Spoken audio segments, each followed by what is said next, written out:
सतगुरु प्यारी साध संगत जी, राधा स्वामी जी। आज आप जी की सेवा में साखी सुनाने जा रहे हैं जी कि बाबा जी अपने एक सेवादार के घर पहुँचे और वहाँ पहुँचकर उन्होंने क्या दिया, इसके बारे में आगे आपको साखी में बताएंगे जी। आप सभी से हाथ जोड़कर विनती है कि अभी तक चैनल को नहीं सब्सक्राइब किया तो कृपया ज़रूर करें जी, और बेल आइकन को भी प्रेस करें जी।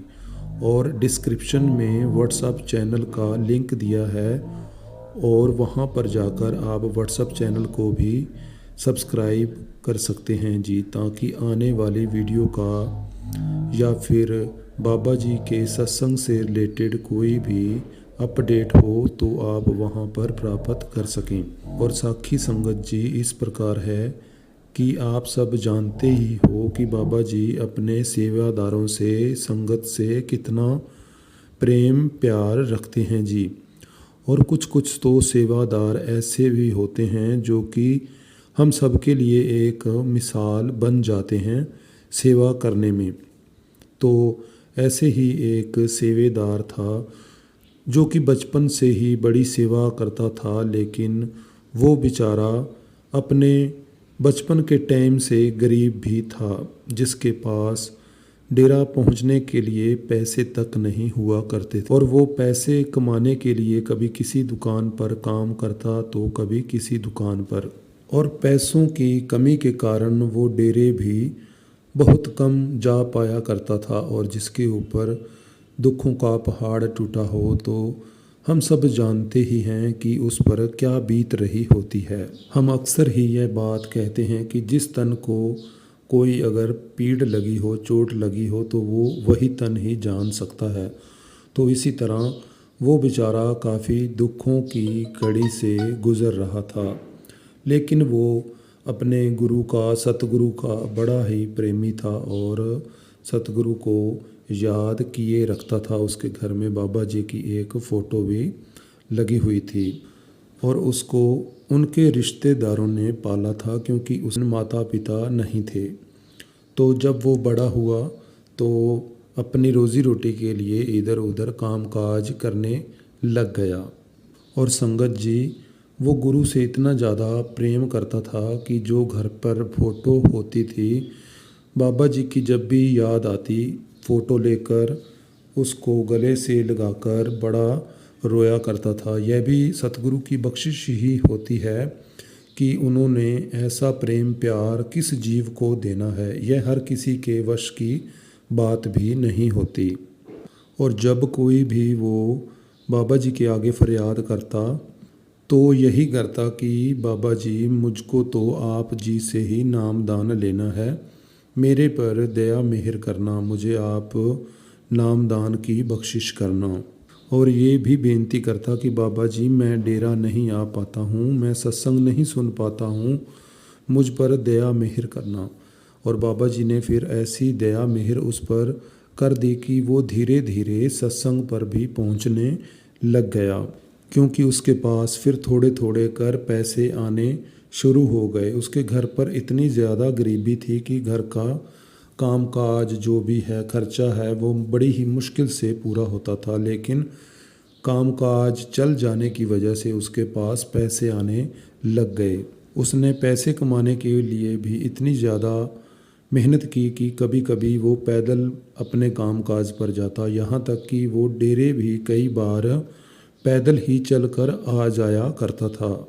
वो जैसे जैसे डेरे जाने लगा तो उसका प्रेम और ज़्यादा बाबा जी की तरफ बढ़ गया और बहुत वहाँ पर जाकर भी रोता और बेनती करता कि बाबा जी मुझ पर दया करना, कि मुझको तो आपसे ही नामदान लेना है। अभी तो उसकी उम्र भी नहीं हुई थी। और बाबा जी का बड़ा ही वो अच्छा सेवादार था, सच्चा सेवादार था, क्योंकि वो हर काम, जो भी काम करता था, वो यही कहता था कि यह सारा काम तो बाबा जी महाराज का ही मैं करता हूँ। वो बाबा जी की सेवा समझकर ही सारे दुनियादारी के काम जो भी थे वो करता था। एक दिन जब वो घर पर था, बड़ी ही विरह अंदर से उठी और फिर बाबा जी की फ़ोटो पकड़कर रोने लगा और कहने लगा कि बाबा जी मुझे नामदान दे दो, कृपा करो, मेरी अभी उम्र भी नहीं है, लेकिन मुझे तो नामदान लेना है और मैं डेरे भी नहीं आ सकता, मेरे पास पैसे नहीं हैं। तो बाबा जी ने, सच्चे पातशाह जी ने ऐसी कृपा की कि बाबा जी उनके घर पहुंच गए और उन्हें नामदान का भेद दिया। अब आप सोचेंगे कि बाबा जी तो ऐसे किसी के घर पर नहीं जाते, तो फिर ऐसे कैसे हो सकता है। और हुआ कुछ इस तरह कि जब वो सोया तो बाबा जी उसके स्वप्न में आए और जैसे कि पंडाल में बाबा जी नामदान देते हैं उसी तरीके से ही उसको नामदान की बख्शिश कर दी और वही नाम शब्द उसको दिए जो कि संगत को दिए जाते हैं नामदान जपने के लिए। और जब सतगुरु की कृपा से उसको नामदान मिल गया तो वो बड़ी ही उसकी कमाई में लग गया और करता करता उसके अंदर और ज़्यादा बिरहा भी आ गई और बड़ा भी जब वो हो गया तो फिर बाबा जी के आगे अरदास करने लगा कि बाबा जी सच्चे पातशाह, मुझे अब नामदान पास बुलाकर भी दे दो, अब तो मेरी उम्र भी हो गई है। तो बाबा जी ने फिर, सच्चे पातशाह ने ऐसी कृपा की कि उसे अपने पास डेरा बुला लिया और उसे नामदान की पर्ची की बख्शिश हो गई। और उसके मन के अंदर एक जो शंका भी था कि वो जो सिमरन करता है वो सही भी है या नहीं, उसके वो शंके भी फिर दूर हो गए। और जैसे फिर उसको बाहर से भी नामदान जब मिल गया तो वो बहुत ही बाबा जी का शुक्र करने लगा और बड़ी ही सेवा में लग गया। सेवा तो वो पहले से ही बड़ी निभा रहा था, लेकिन जैसे ही बाबा जी ने दया मेहर की तो और ज़्यादा सेवा में लग गया।